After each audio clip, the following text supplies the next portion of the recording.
జనరల్గా ఏ రాష్ట్రమైనా కూడా బడ్జెట్ పెట్టుకుందంటే ఆ గవర్నమెంట్ యొక్క ప్రయారిటీ ఏంది, ఆ గవర్నమెంట్ యొక్క ఆలోచన ఏంది, ఒక రాష్ట్రాన్ని ఒక ప్రభుత్వం ఏ దిశగా నడిపించాలనుకుంటుంది అనేటటువంటి అంశాలను చెప్పేందుకు ఆ బడ్జెట్ను ఒక ఇండికేటర్గా చూస్తాం అధ్యక్ష.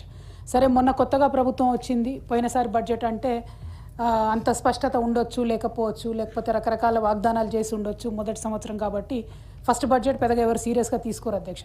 అట్లానే ఆనాడు మా నాయకుడు కూడా మాకేం చెప్పారంటే, ఇప్పుడే వీళ్ళు ప్రభుత్వంలోకి వచ్చారు, ఒక సంవత్సరం పాటు వాళ్ళని ప్రభుత్వం నడిపి చూసిన తర్వాత మనం అడగాలి, అప్పటి వరకు ప్రశ్నించొద్దు అని అంటే మొదటి బడ్జెట్ని ఎవరం కూడా పెద్దగా ఏమీ అనలేదు అధ్యక్ష.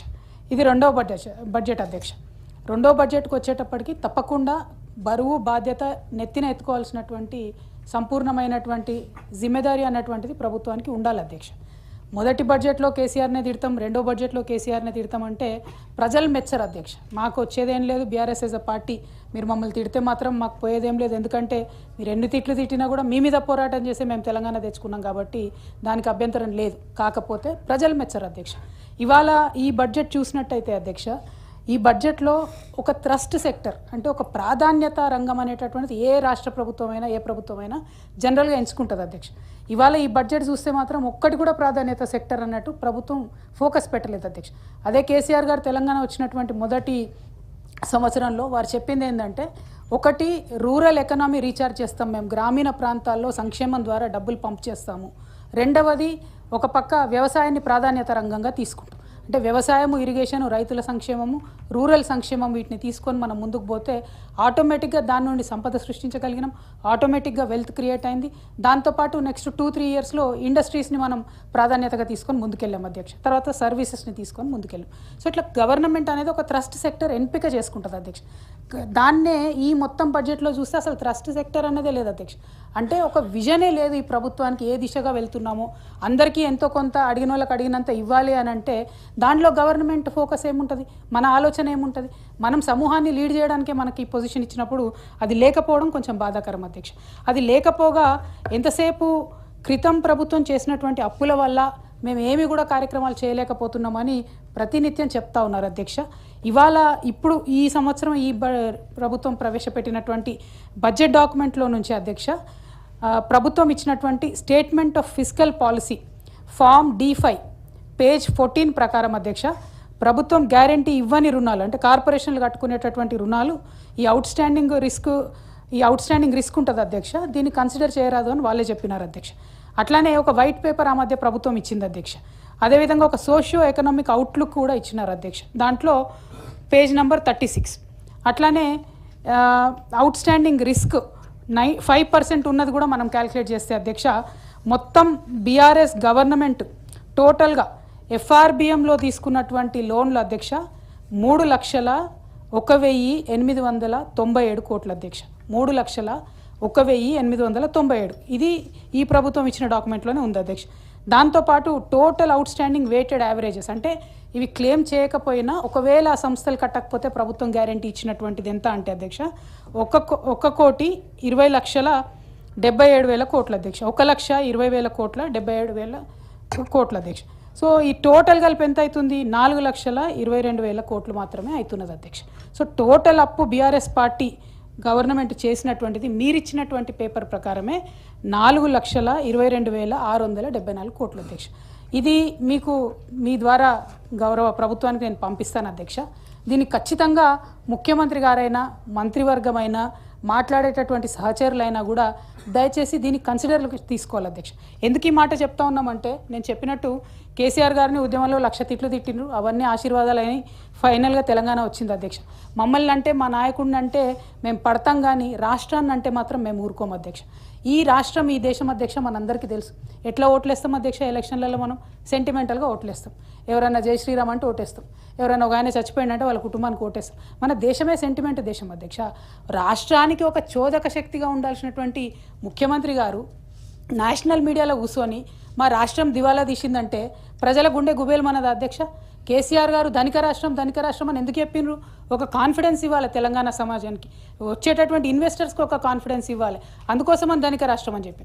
ఇవాళ మా అభ్యంతరం ఏంటంటే ముఖ్యమంత్రి గారు నేను కనీసం నెలకు 500 కోట్ల రూపాయలు కూడా ఖర్చు పెట్టలేకపోతున్నా అని అద్భుతంగా కూర్చొని అబద్ధాలు చెప్పినారు అధ్యక్ష.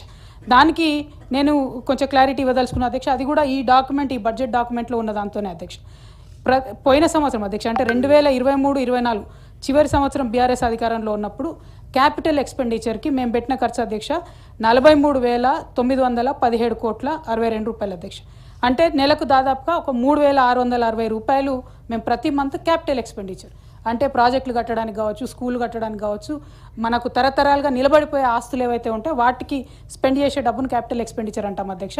అది బీఆర్ఎస్ హయాంలో 3,660 కోట్లు పెట్టాం అధ్యక్ష.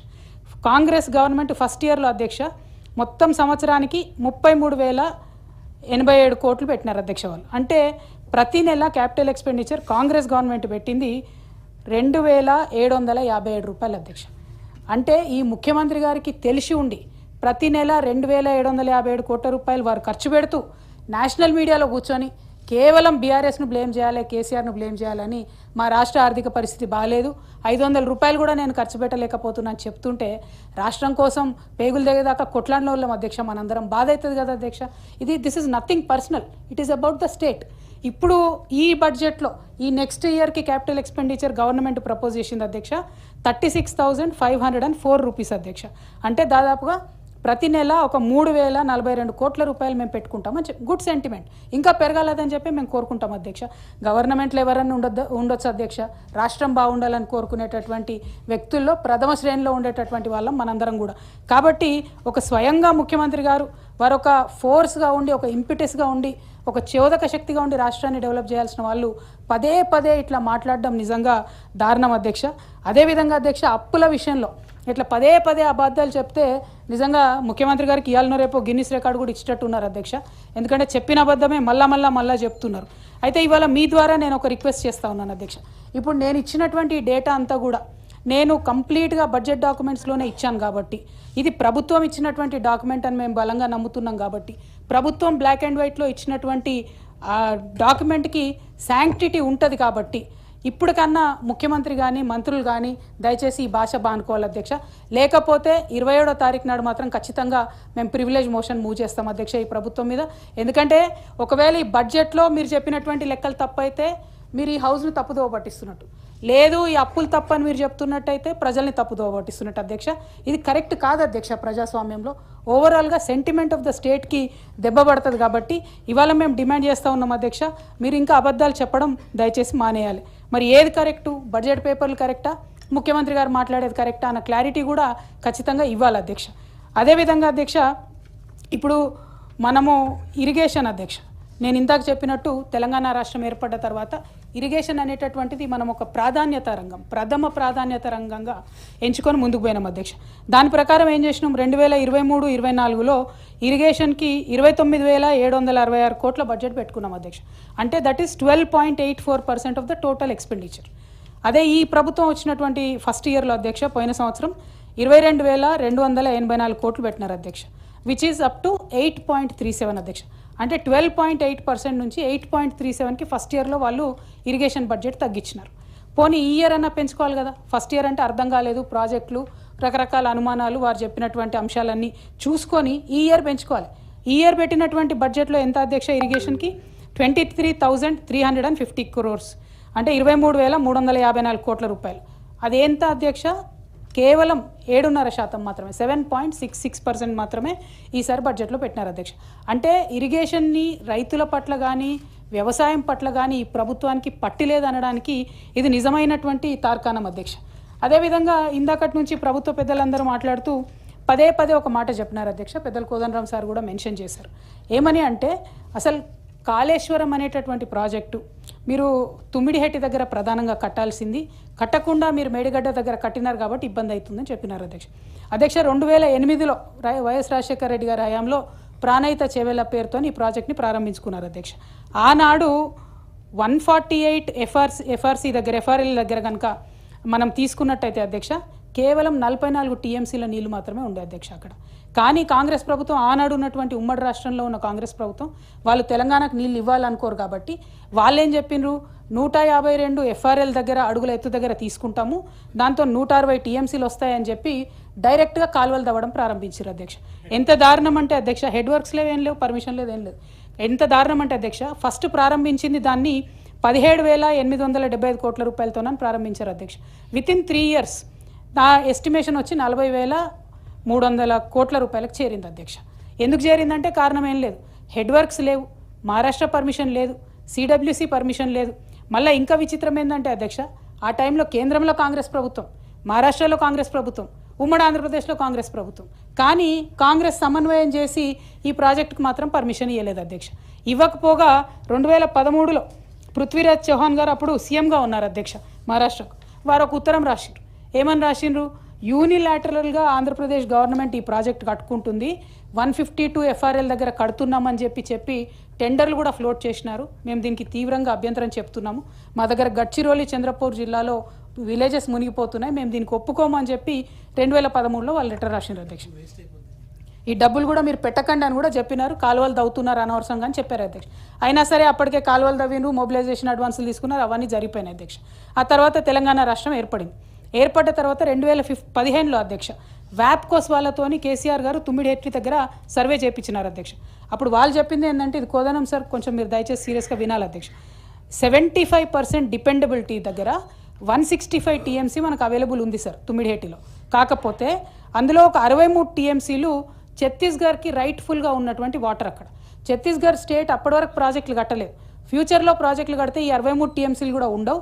సో ఓవరాల్గా తుమ్మిడిహెట్టి దగ్గర మీకు నీళ్ళు అంత రావు అన్నటువంటిది మొదటి కారణం చెప్పారు అధ్యక్ష. రెండో కారణం ఏంటంటే వ్యాప్కోస్ వాళ్ళు చెప్పింది, 40 డిగ్రీల కోణంలో అక్కడ గోదావరి వంపు తిరుగుతుంది అధ్యక్ష తుమ్మిడిహెట్టి దగ్గర. సో మీరు అక్కడ ఏదైనా ప్రాజెక్ట్ కట్టాలంటే సాంకేతికంగా ఆ 40 డిగ్రీల కోణంలో తిరిగిన నది వద్ద కట్టడం అన్నది ఇబ్బంది అవుతుంది, అట్లా కట్టడం కుదరదు, దానికి మీరు ఆల్టర్నేటివ్ చూసుకోండి అని వాళ్ళు ఇంకొక రికమెండేషన్ ఇచ్చినారు అధ్యక్ష. మూడోది అధ్యక్ష, పెద్దలు మాట్లాడుతూ కోదనం సార్ ఏమన్నారంటే, తుమ్మిడిహెట్టి ఎందుకు కోరుకుంటున్నాం మేమంటే గ్రావిటీతోని వాటర్ వస్తాయి, లిఫ్ట్ అవసరం లేదు అన్నారు అధ్యక్ష. అయితే ఈ విషయం మీద కూడా సీరియస్గా అప్పుడు సర్వే జరిగితే తుమ్మిడిహెట్టి నుండి మైలారం వరకు గ్రావిటీతోనే వాటర్ వస్తాయి అధ్యక్ష. కానీ మైలారం నుంచి ఎల్లంపల్లికి పంప్ చేయాలంటే ఖచ్చితంగా లిఫ్ట్ కావాల్సిందే అధ్యక్ష. అది ఇప్పుడు మేము చెప్పేది కాదు, ఆనాడు కాంగ్రెస్ పార్టీ ఇచ్చినటువంటి పవర్ పాయింట్ ప్రజెంటేషన్లో కూడా చెప్పారు. అయితే అక్కడ ప్రాబ్లం ఏంటి సార్ అంటే, మైలారం తర్వాత ఇమీడియట్గా మనకు సింగరేణి కాలరీస్ ఉంటాయి అధ్యక్ష, జైపూర్ ఓపెన్ కాస్ట్ మైన్లు ఉంటాయి. ఇప్పుడు ఎక్కడైతే మనం పెద్ద ఎలక్ట్రిసిటీ ప్రాజెక్ట్ కూడా కడతా ఉన్నాం, ఎలక్ట్రిక్ జనరేషన్ ప్రాజెక్టు, అక్కడ వాళ్ళు ఎన్ఓసి ఇవ్వలేదు అధ్యక్ష. ఆనాడు వాళ్ళు సింగరేణి వాళ్ళు ఏం చెప్తారంటే, ఇక్కడ మా ఓపెన్ కాస్ట్ మైన్లు ఉన్నాయి, మేము ఎన్ఓసి ఇవ్వమని చెప్పారు. ఈ 3 కారణాలను చూసుకొని రిజెక్ట్ చేసింది అధ్యక్ష ఇన్ కేసు సింగరేణి ఆ రోజు. ఈ 3 కారణాలతోని కేసీఆర్ గారు సర్వే చేయించి మరి ఇంకేది పాయింట్ ఉంది అని అంటే 160 టీఎంసీలతోని మేడిగడ్డ దగ్గర మాకు అవైలబిలిటీ ఉంది అని చెప్పి చెప్తారనమాట. సో దీన్ని సరే మహారాష్ట్ర అదే చెప్తుంది, మునిగిపోతుంటే అక్కడ అభయారణ్యం కూడా ఉంది, చాప్రాల అభయారణ్యం కూడా అని చెప్తుంది. కాబట్టి ఇవి 3 ప్రధానమైన కారణాలు సార్. గోదావరి నది వంపు తిరిగి ఉండడము,